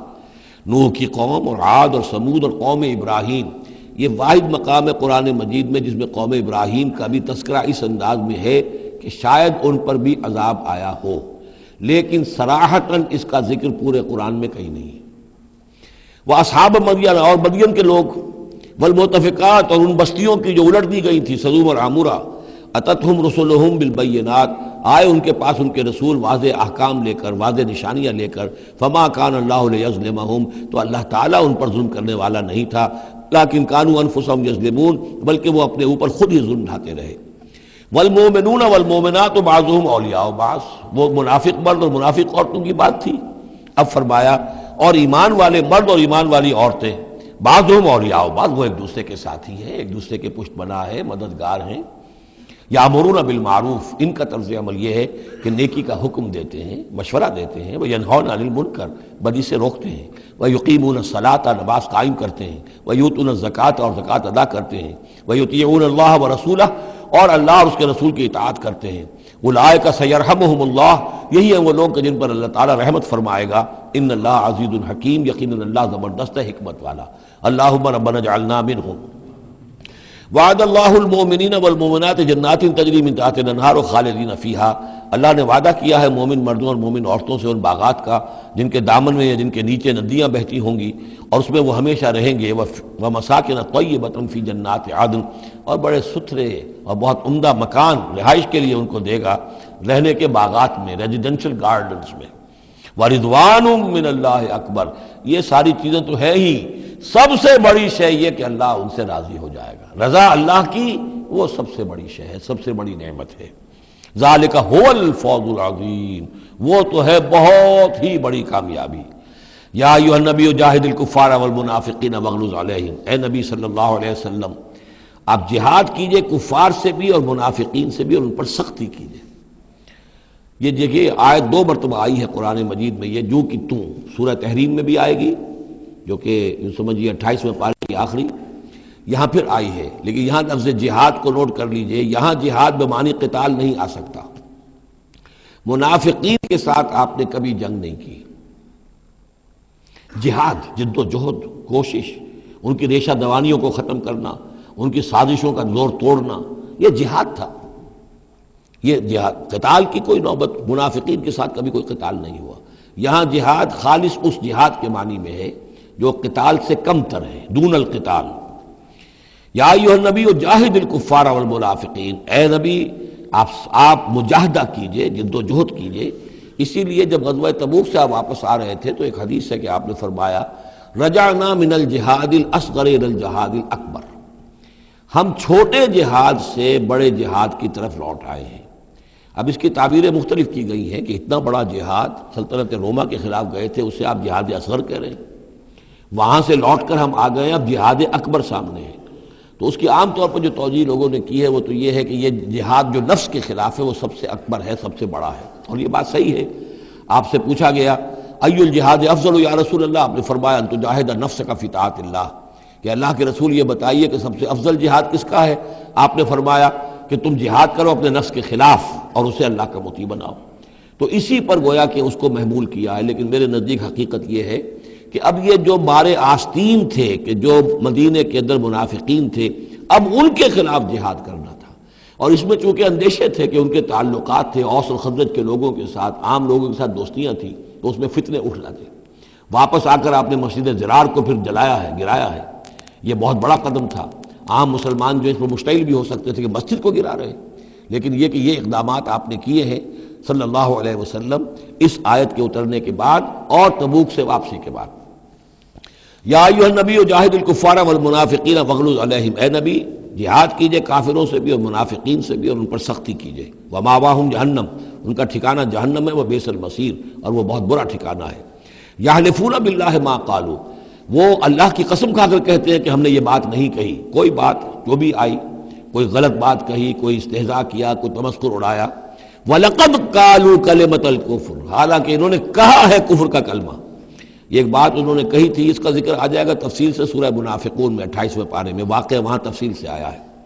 تو لیکن یہ کہ کسی نوجوان نے آ کر حضور کو بتا دیا کہ اس نے یہ کہا ہے، اب حضور نے طلب فرمایا، انہوں نے کہا نہیں یہ بالکل جھوٹ بولتا ہے اس نے، یہ اور اس نے خامخواہ جو ہے فتنہ اٹھانے کی کوشش کی ہے۔ تب یہ آیت نازل ہوئی، اللہ نے اس نوجوان کو سچا کیا اس آیت کے ذریعے سے کہ جھوٹ وہ عبداللہ ابن ابی بول رہا ہے، یہ نوجوان نہیں بول رہا۔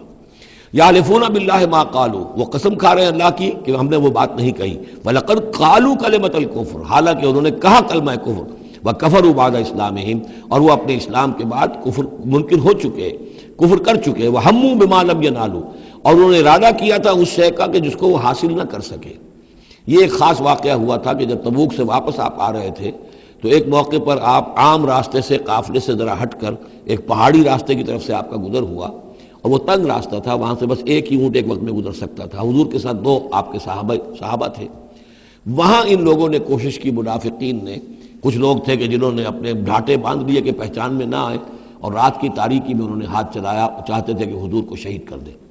بہرحال وہاں پر جو ہے کسی طریقے سے جو 2 آپ کے جانثار ساتھی تھے انہوں نے انہیں کھدیڑا، مار کر بھگایا۔ پھر حضور نے ان کو بتا بھی دیا تھا، جن میں حضرت حذیفہ ابن یمان بھی تھے رضی اللہ تعالی عنہ، اور حضرت عمار تھے، عمار ابن یاسر۔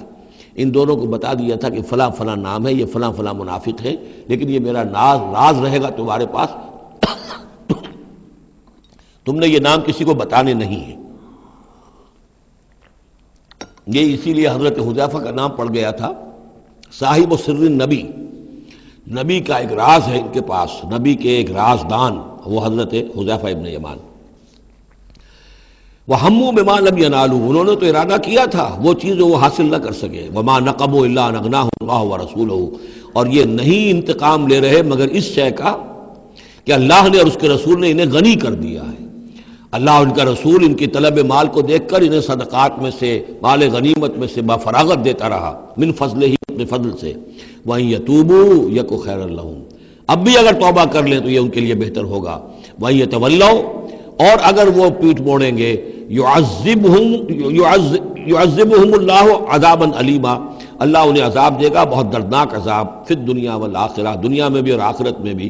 وَمَا لَهُمْ فِي الْأَرْضِ مِنْ وَلِيٍّ وَلَا نَصِيرٍ، اور پوری زمین میں ان کے لیے نہ کوئی ولی ہوگا، پشت پناہ ہوگا، مددگار ہوگا، اور نہ ہی کوئی حامی ہوگا۔ وَمِنْهُمْ مَنْ عَاهَدَ اللَّهُ، اب یہ وہ 3 آیتیں آ گئی ہیں جو میری تقریروں میں بہت مرتبہ آئی ہیں، ہم مسلمانان پاکستان کے لیے خاص لمحہ فکریہ ہیں۔ مدینہ کے منافقین کی ایک خاص قسم کا تذکرہ ہو رہا ہے۔ وَمِنْهُمْ مَنْ عَاهَدَ اللَّهُ، ان میں سے وہ لوگ بھی ہیں جنہوں نے اللہ سے عہد کیا تھا، لَئِنْ آتَانَا مِنْ فَضْلِهِ، اگر اللہ ہمیں اپنے فضل سے نواز دے گا، غنی کر دے گا، دولت دے دے گا، دولت مند کر دے گا، لَنَصَّدَّقَنَّ وَلَنَكُونَنَّ مِنَ الصَّالِحِينَ، ہم خوب صدقہ خیرات کریں گے اور نیک بن جائیں گے۔ فَلَمَّا آتَاهُم مِّن فَضْلِهِ، جب اللہ نے انہیں نواز دیا اپنے فضل سے، غنی کر دیا، بخلوا بہ، اب اس دولت کے ساتھ بخل کیا، وتولوا وہم موردون، اور پیٹھ موڑ لی اور اعراض کیا، فعاقبہم نفاقا فی قلوبہم، تو اللہ نے سزا کے طور پر ڈال دیا ان کے دلوں میں نفاق۔ عاقبہم، عقوبت، سزا۔ دنیا میں نقد سزا یہ ملتی ہے اللہ سے کوئی وعدہ کر کے پھر جانے کی کہ نفاق جو ہے وہ دل میں پیدا ہو جاتا ہے۔ یہ نفاق ہے پاکستان کے مسلمانوں کا روگ۔ پاکستان بنایا تھا، پاکستان کا مطلب کیا؟ لا الہ الا اللہ۔ ہندوستان کے مسلمان نے ووٹ دے کر اپنا فرض کفایہ ادا کر دیا کہ جاؤ بھائی، تم جو ہم پہ گزرے گی سو گزرے گی، تم جاؤ اور اسلام قائم کرو۔ ہم نے کیا کیا ہے؟ 50 برس سے زائد ہو گئے، کیا کیا ہے؟ اسلام کہاں ہے؟ یہ بے وفائی، یہ بد عہدی، اس کا نتیجہ کیا ہے؟ 3 نفاق ہیں جو اس قوم کے اوپر مسلط ہو گئے۔ نفاق باہمی، اب وہ قوم نہیں رہی، قومیتوں میں تحلیل ہو چکی ہے، اب عصبیتیں ہیں، صوبائیت ہے، لسانیت ہے، اور نہ معلوم کیا کچھ ہے، فرقہ واریت ہے۔ دوسرے، کردار کا بیڑا غرق ہو گیا۔ آیت المنافق ثلاثن، حضور نے فرمایا منافق کی 3 نشانیاں ہیں، جس میں یہ تینوں چیزیں ہیں، خواہ وہ انسامہ وصلہ، چاہے روزہ رکھتا ہو، نماز پڑھتا ہو، اپنے آپ کو مسلمان سمجھتا ہو، وہ منافق ہے۔ جب بولے جھوٹ بولے، جب وعدہ کرے خلاف ورزی کرے، اور جب کہیں امین بنا دیا جائے خیانت کرے۔ وہ دیکھ لیجئے اپنی قوم کو، جو جتنا بڑا ہے الا ماشاء اللہ، ایکسیپشنز پروو دی رول، قانون یہی ہے، جو جتنا بڑا اتنا ہی جھوٹا، اتنا ہی خائن، اور اتنا ہی وعدہ خلاف۔ اور تیسرا اور میرے نزدیک سب سے بڑا نفاق جو ہے وہ ہمارے دستور میں ہے۔ The most sacred document of a state is the constitution۔ اور منافقت کا پلندہ ہے کہ ایک ہاتھ سے اسلام داخل کرتے ہیں، دوسرے سے نکال دیتے ہیں۔ ایک دفعہ دیکھیں تو اسلام ہی اسلام، کیا اللہ، اتنی بڑی بات، no legislation can be done repugnant to the Quran and the Sunnah، ہو اتنی بڑی بات۔ یہ تو معلوم ہوتا ہے کہ سورہ الحجرات کی پہلی آیت کا ترجمہ کر کے دستور میں لکھ دیا، لیکن اس کے ساتھ ہی اس کے اوپر کوئی اس پہ عمل کرنا ضروری نہیں ہے، وہ لکھی رہے گی بس۔ اور ہم نے ایک آئیڈیالوجی کونسل بنا دی ہے، وہ اس کے مطابق سفارشات پیش کرتی رہے گی، اور ہر سال اس کی رپورٹ پیش ہو جایا کرے گی، خلاص۔ کوئی اس میں سینکشن نہیں، کوئی اس کے نافذ کرنے کی کوئی ذمہ داری نہیں، کوئی پابندی نہیں۔ فیڈرل شریعت کورٹ، کیا کہنے ہیں فیڈرل شریعت کو، بڑے بڑے چوٹی کے علماء، اور کیا کیا تنخواہیں ان کو ملی ہیں، اور کیا کیا مراعات ملی ہیں، وہ سب کچھ ہے، لیکن صورت کیا ہے؟ دستور پاکستان بھی تمہارے دائرے سے خارج، عدالتی قوانین بھی تمہارے دائرے سے خارج، یہاں تک کہ آئلی قوانین بھی تمہارے دائرے سے خارج، مالی قوانین بھی 10 سال کے لیے خارج۔ تو کیا کرو گے بیٹھ کے؟ تنخواہیں لو اور ایکسرسائز ان فیوٹیلیٹی، وقت گزارو، اللہ اللہ خیر صلی اللہ۔ منافقت میرے نزدیک اس پوری دنیا کے اندر شاید دستور کی سطح پر ایسی منافقت کہیں اور موجود نہ ہو۔ یہ ہے ہمارا روگ اصل۔ فَعَاقَبَهُمْ نِفَاقًا فِي قُلُوبِهِمْ، تو اللہ نے عقوبت کے طور پر، سزا کے طور پر ان کے دلوں میں نفاق پیدا کر دیا، إِلَىٰ يَوْمِ يَلْقَوْنَهُ، اور یہ نفاق اب رہے گا اس دن تک جس دن کے یہ ملاقات کریں گے اللہ سے۔ یہ کانٹا ان کے دلوں سے نکلے گا نہیں۔ بما اخلف اللہ ما وعدوہ، بسبب اس وعدہ خلافی کے جو انہوں نے اللہ سے کیا، وبما کانوا یکذبون، اور بسبب اس جھوٹ کے جو انہوں نے بولا۔ الم یعلموا ان اللہ یعلم سرهم ونجواهم، کیا انہیں یہ معلوم نہیں ہے کہ اللہ تعالیٰ ان کی چھپی اور کھلی چیزوں کو، چھپی چیزیں اور جو نجوا کرتے ہیں، یہ وہ بیٹھ کر آپس میں سازشیں کرتے ہیں، اللہ ان سے واقف ہے۔ وَأَنَّ اللَّهَ عَلَّامُ الْغُيُوبِ، اللہ تعالیٰ تو تمام غیب کا جاننے والا ہے۔ الَّذِينَ يَلْمِزُونَ الْمُطَوِّعِينَ مِنَ الْمُؤْمِنِينَ، یہ لوگ کہ جو اہل ایمان میں سے جو بھی نیکی کی کوشش کرتے ہیں اپنی طرح دل سے، اپنی امکانی حد تک ان کے اوپر طعن کرتے ہیں، استہزاء کرتے ہیں۔ جب حضور نے فرمایا تھا کہ اب یہ بڑی مہم ہے، اب جو بھی کچھ لا سکتے ہو پیش کرو، گویا کہ جدید اسلام میں ہم کہیں گے چندے کی اپیل کی، ڈونیشنز چاہیے، تو ایک ابو عقیل انصاری تھے، انہوں نے یہ کیا کہ کچھ نہیں تھا ان کے پاس، ساری رات مزدوری کی ایک باغ میں جا کر، اور وہ کھینچ کر کنویں سے پانی باغ کو سیراب کیا۔ صبح کو انہیں کچھ کھجوریں ملی، رات بھر کی مزدوری، آدھی لے جا کر اپنے گھر میں دے دی اپنے بیوی بچوں کو، اور آدھی لا کر حضور کی خدمت میں پیش کر دی۔ حضور نے فرمایا کہ یہ جو کھجوریں ہیں یہ اس پورے ڈھیر کے اوپر پھیلا دو، یہ سب پر بھاری ہیں۔ لیکن وہاں جو منافق تھے انہوں نے اب فقے چست کرنے شروع، جی ہاں ان کھجوروں کے بغیر تو یہ مہم چل ہی نہیں سکتی تھی، کیا کہنے صاحب، یہ تو بہت بڑا صدقہ انہوں نے کیا ہے، بہت بڑا معاملہ ہے۔ تو یہ اب تانے دے رہے ہیں، ان کا دل دکھا رہے ہیں۔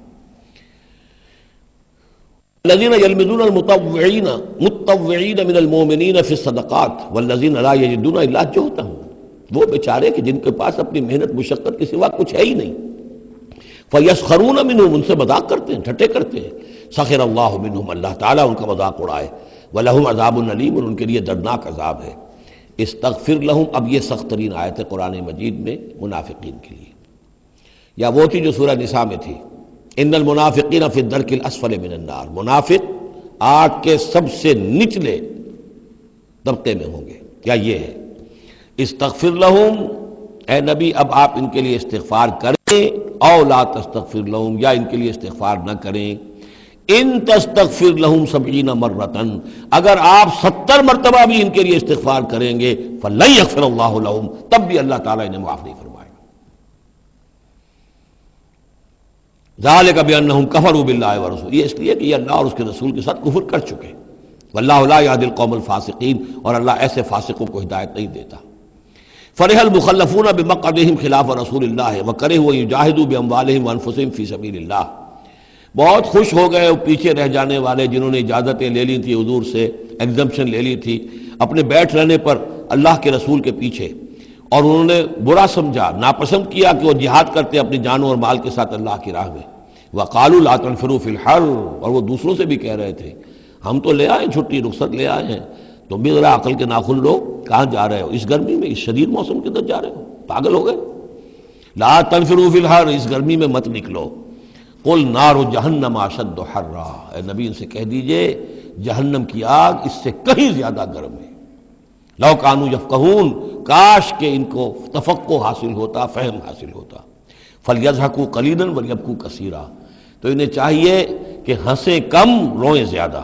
جزاء بما کانوا یکسبون، بدلہ اس کا کہ جو کمائی انہوں نے کی ہے۔ فإن رجعک اللہ الی طائفۃ منہم، تو اے نبی اگر اللہ تعالیٰ آپ کو لوٹا کر لے جائے، یہ 4 رکوع ختم ہو چکے تھے، 9ویں رکوع پر ان کے بارے میں تو تیقن کے ساتھ معلوم تھا کہ وہ غزوہ تبوک پر روانگی، یہ درمیان کا ہے کہ کچھ جاتے کچھ آتے، کچھ غزوہ تبوک کے وقت عین تبوک میں بھی وہی نازل ہوئی ہے، تو یہ وہ آیات ہے۔ فَإِن رَجَعَكَ اللَّهُ، ظاہر بات ہے یہاں معلوم ہو رہا ہے کہ یہ کہیں تبوک میں یہ آیت نازل ہوئی ہے۔ اگر اللہ آپ کو لوٹا کر لے جائے ان کے کسی گروہ کے پاس، فَاسْتَأْذَنُوكَ لِلْخُرُوجِ، اور پھر وہ آپ کے ساتھ نکلنے کی اجازت مانگے کسی اور دشمن کے خلاف، فَقُلْ لَن تَخْرُجُوا مَعِيَ أَبَدًا، کہہ دیجیے گا اب تم میرے ساتھ کبھی نہیں نکلو گے، وہ آخری امتحان تمہارا ہو چکا، تم ناکام ہو چکے۔ وَلَن تُقَاتِلُوا مَعِيَ عَدُوًّا، اور اب میرے ساتھ کسی دشمن کے ساتھ، میرے ساتھ ہو کر کسی دشمن کے ساتھ جنگ کرنے کا تمہیں موقع نہیں ملے گا۔ اِنَّكُمْ رَضِيتُمْ بِالْقُعُودِ أَوَّلَ مَرَّةٍ، تم پہلی مرتبہ راضی ہو گئے تھے بیٹھے رہنے پر، نفیر عام ایک ہی مرتبہ ہم نے کی اور تم پیچھے رہنے پر، بیٹھ رہنے پر راضی ہو گئے۔ فَقْعُدُوا مَعَ الْخَالِفِينَ، اب ہمیشہ کے لیے پیچھے رہنے والوں کے ساتھ بیٹھ رہو۔ وَلَا تُصَلِّ عَلَىٰ أَحَدٍ مِّنْهُمْ مَاتَ، اور اے نبی ان میں سے کوئی مر جائے تو اس کی نماز جنازہ ادا نہ کیجیے، ابداً، کبھی بھی۔ وَلَا تَقُمْ عَلَىٰ قَبْرِهِ، اور اس کی قبر پر آپ کھڑے نہ ہوں۔ یہ دیکھیے یہ اب ان کی رسوائی کا سامان ہو رہا ہے۔ ابھی تک تو پردے پڑے ہوئے تھے، لیکن اب یہ ہے کہ حضور جو ہے جب انکار کرتے تھے کسی کی نماز جنازہ پر جانے سے معلوم ہو جاتا تھا کہ یہ منافق ہے، حضور نے اس کی نماز جنازہ میں شرکت سے انکار کیا۔ وَلَا تُصَلِّ عَلَىٰ أَحَدٍ مِّنْهُمْ مَاتَ أَبَدًا وَلَا تَقُمْ عَلَىٰ قَبْرِهِ، اور مت کھڑے ہوئیے اس کی قبر پر۔ إِنَّهُمْ كَفَرُوا بِاللَّهِ وَرَسُولِهِ، یقیناً انہوں نے کفر کیا ہے اللہ اور اس کے رسول کے ساتھ۔ وَمَاتُوا وَهُمْ فَاسِقُونَ، اور وہ مرے ہیں اسی حال میں کہ وہ نافرمان تھے۔ وَلَا تُعْجِبْكَ أَمْوَالُهُمْ وَأَوْلَادُهُم، یہ آیت پہلے بھی آ چکی ہے، آیت نمبر 55، صرف وہی ایک فرق ہے اس میں، وہاں فَلَا تُعْجِبْكَ، یہاں وَلَا تُعْجِبْكَ، آپ کو زیادہ پسند نہ آئیں، اچھی نہ لگیں، نہ ان کے اموال نہ ان کی اولاد۔ انما یرید اللہ ان یعذبہم، یہاں لام کی بجائے ان آ گیا ہے، اللہ چاہتا یہ ہے کہ انہیں عذاب دے انہی چیزوں کے ذریعے سے دنیا میں، وتزہق انفسہم وہم کافرون، اور ان کی جانیں نکلیں اسی حالت کفر میں۔ بارک اللہ لی ولکم فی القرآن العظیم ونفعنی وإیاکم بالآیات والذکر الحکیم۔